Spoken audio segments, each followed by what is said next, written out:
Mesdames, Messieurs, bonsoir, bienvenue à cette grande édition du soir.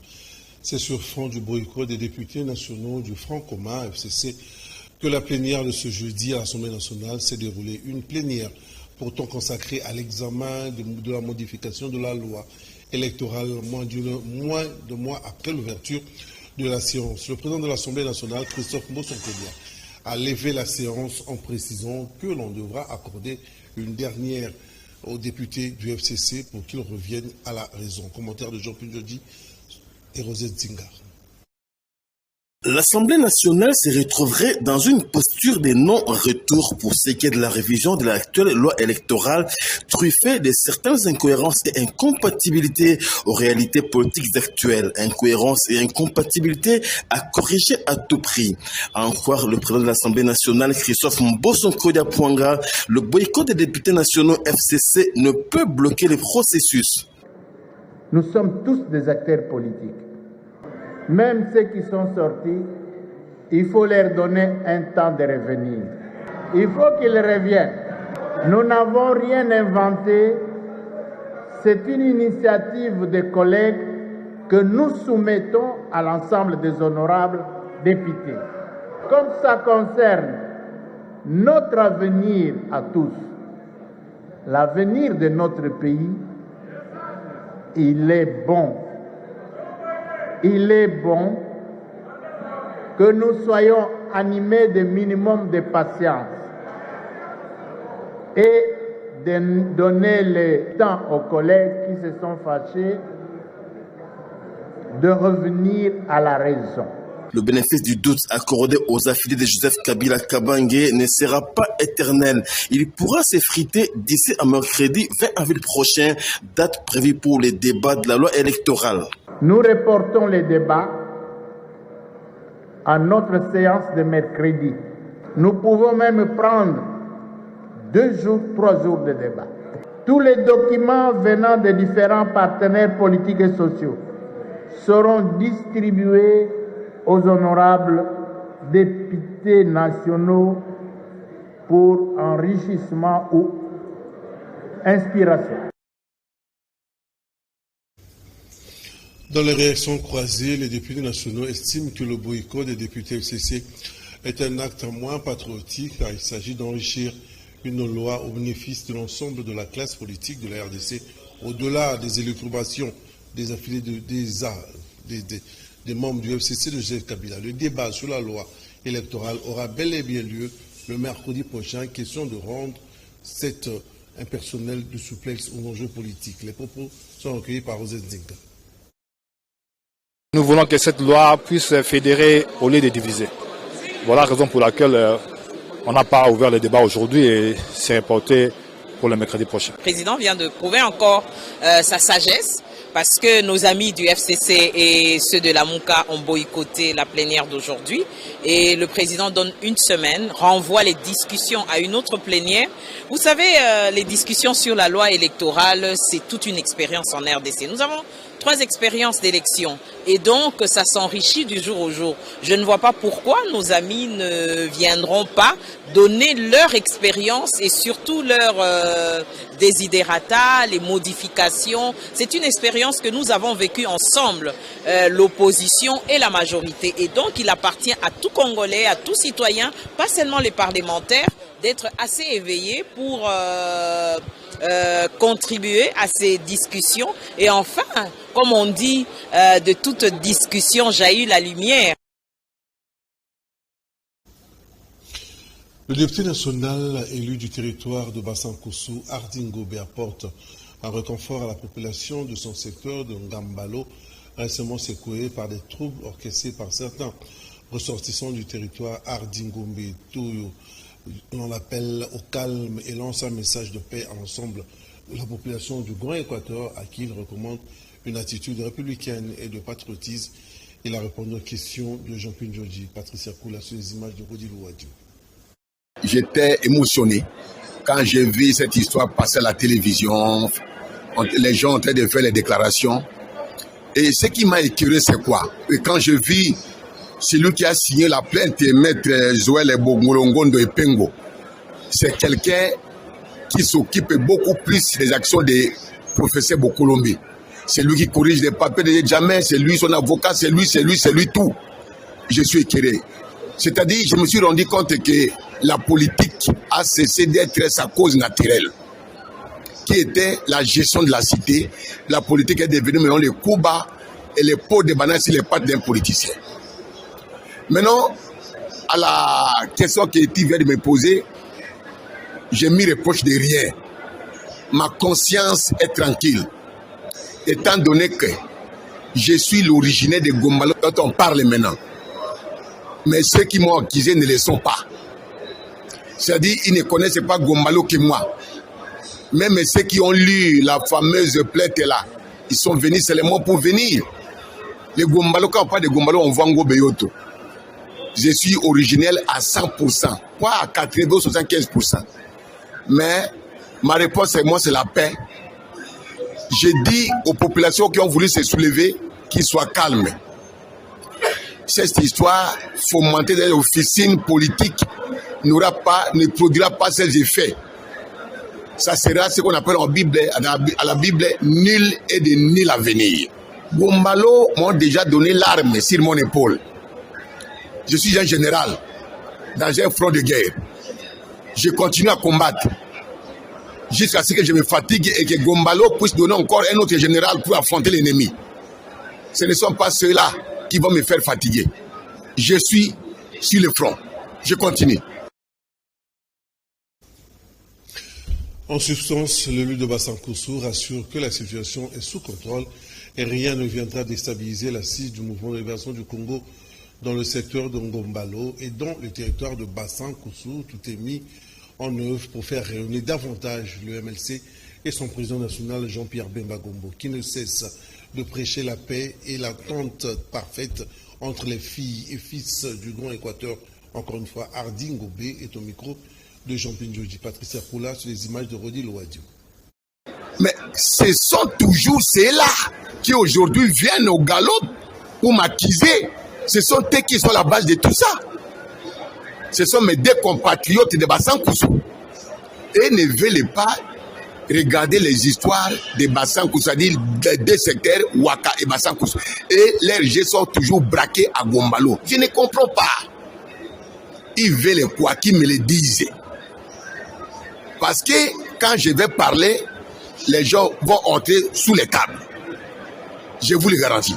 Je lance ce message pathétique de la paix aux gens de Gombalo, aux gens qui habitent Bassankoussou, de ne pas se laisser prendre par des bergers qui n'ont pas de bergerie, qu'ils soient calmes.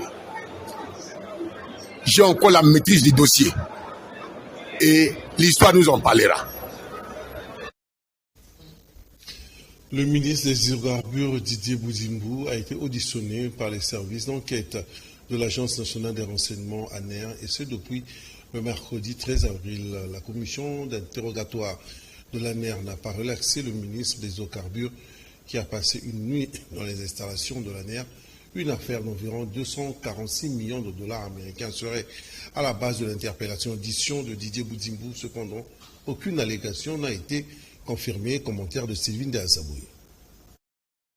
Le ministre des Hydrocarbures, Didier Boudimbou, a passé sa première nuit à l'ANER. Interpellé, puis auditionné depuis 14 heures du mercredi 13 avril 2022 devant une commission d'interrogatoire de l'Agence nationale de renseignement. Le ministre Didier Boudimbou est gardé jusqu'aujourd'hui aux locaux de ce service de renseignement. Les détails et les motifs de cette audition n'ont encore été jusque-là dévoilés. Plusieurs sources proches du dossier renseignent toutefois que le numéro 1 des hydrocarbures serait soupçonné de détournement de fonds dans son secteur, lequel aurait joué à la hausse du prix du carburant. Ses proches nient tout soupçon de détournement de fonds publics et soutiennent la thèse d'une audition de routine.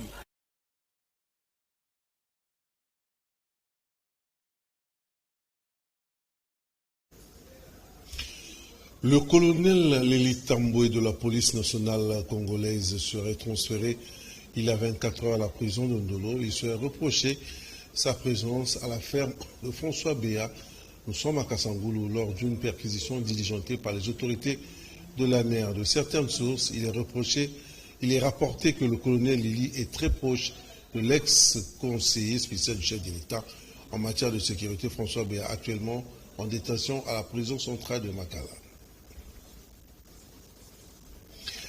La réclamation des arriérés des salaires reste la clé des revendications des agents de RVA. Ce mercredi 13 avril 2022, devant leur bâtiment administratif, les agents veulent voir un peu clair dans le social et surtout le paiement des 6 mois des arriérés des salaires. Pour ces derniers, le rendez-vous est pris pour mercredi 14 avril 2022. Sitting devant le bâtiment, Sylvinda Assaboué pour les détails.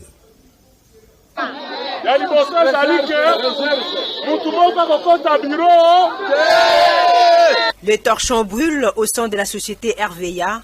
Les agents de cette dite société revendiquent le 6 mois de salaire. Voilà l'essentiel de leurs revendications ce mercredi 13 avril 2022 devant le bâtiment administratif de l'office. Les chants, cris, sifflets pour réclamer leurs 6 mois de salaire. Après une année d'accession au pouvoir de notre cher DG, les agents ont constaté que malheureusement, ce dernier n'a pas pu résoudre le problème lié aux arriérés des salaires. Et c'est ainsi qu'ils ont décidé, après une patience, une longue patience, d'exiger à ce que cette question des arriérés soit abordée. Elles étaient abordées de bonne foi. Un protocole d'accord a été signé. Et malheureusement, dans le chef de l'employeur, ce protocole a été violé de manière flagrante et redoutable. C'est ainsi qu'ils ont manifesté le désir d'aller en grève. Je tiens à préciser que cette grève intervient après un préavis accordé à l'employeur de 14 jours, préavis qui a mené à ce que, comme je l'ai dit un peu plus en avant, à ce qu'on signe un protocole d'accord. Nous avons signé ce protocole d'accord tout en insistant que ce préavis courait. Et la violation de ce protocole nous a conduit à lui donner un pour le paiement des salaires des agents de la RVA. Les agents veulent voir plus clair dans le social et surtout le paiement des arriérés des salaires.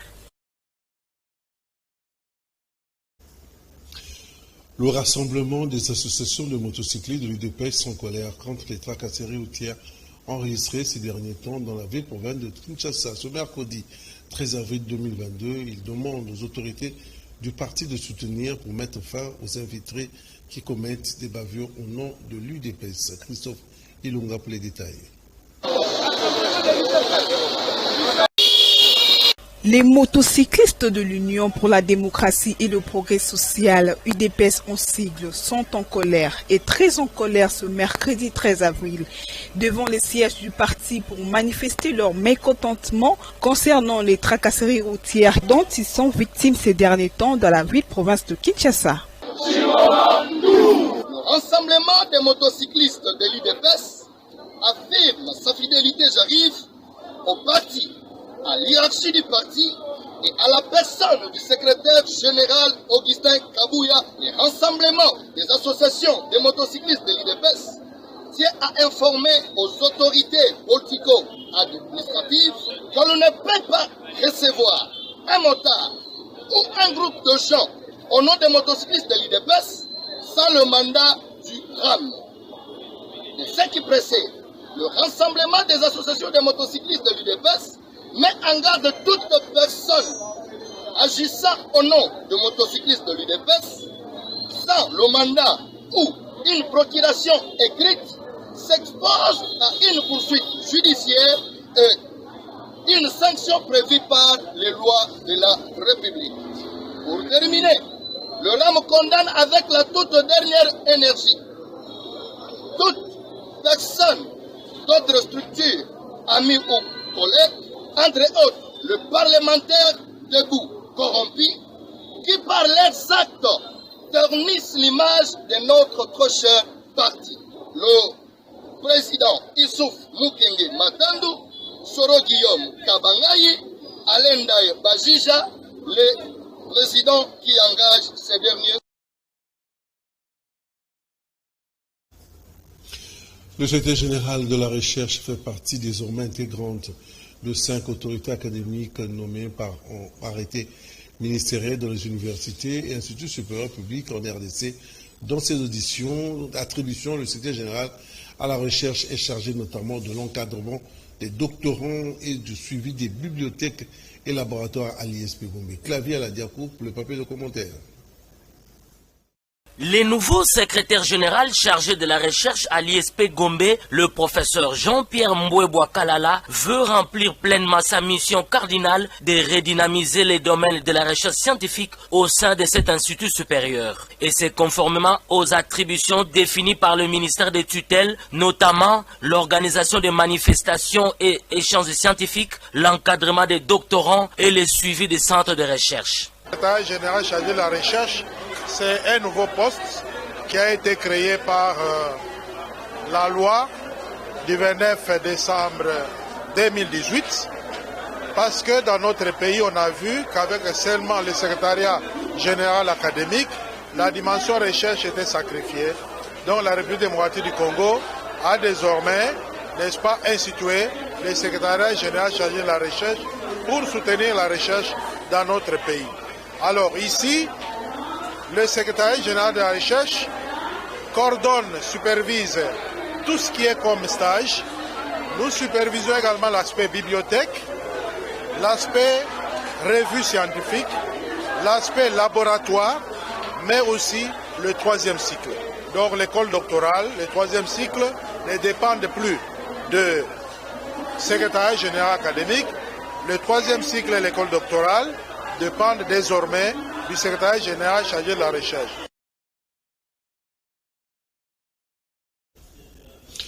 Quel est le rôle des chefs de rue dans la ville de Kinshasa? Un rôle souvent aussi bien méconnu que controversé du fait d'une absence criante de leur influence au sein de la population quinoise, qui dans une certaine mesure sollicite la réhabilitation des chefs de rue afin de pallier à certains abus dans les juridictions des élus ressorts. Tentative de réponse dans ce reportage que nous propose Sylvie Assad. Un chef de rue est les yeux du chef du quartier ainsi que du bourgmestre de la ville. Il travaille pour la bonne marche de la ville tout en détectant les infractions commises par la population. Beaucoup ignorent le rôle de chef de rue. Bon, il y a des fois, dans la rue, il peut y avoir les personnes qui viennent d'ailleurs, par exemple, qui viennent habiter la rue comme étrangers. C'est d'abord le chef de rue qui enregistre tout ce monde-là. C'est le chef de rue qui peut découvrir, par exemple, l'endroit où se cachent peut-être des bandits. Donc le chef de rue a vraiment un grand rôle à jouer dans sa rue et surtout auprès de la population. Le chef de rue joue un rôle majeur pour le développement de la ville de Kinshasa. Malgré qu'ils sont un peu négligés, ils ne sont pas, les autorités ne connaissent pas du tout le rôle et l'importance d'un chef de rue. Une fois, ils sont oubliés, ils sont délaissés d'eux-mêmes. Donc ils travaillent franchement bénévolement, sans motivation, sans salaire, sans quoi que ce soit. Mais ils se donnent corps et âme afin de travailler rien que pour l'intérêt de notre pays. Charles Bouka a au nom de ses pairs demandé aux autorités de retrouver leur place au sein de la gestion de la ville de Kinshasa. Motivé à faire ça, parce que je savais que dans la physionomie politico-administrative, dont les noms des chefs de rue ne se trouvaient pas. Quand on a fait la décentralisation, donc les noms des chefs de rue ne se retrouvaient pas. Donc le pouvoir de l'État s'est arrêté au niveau du quartier.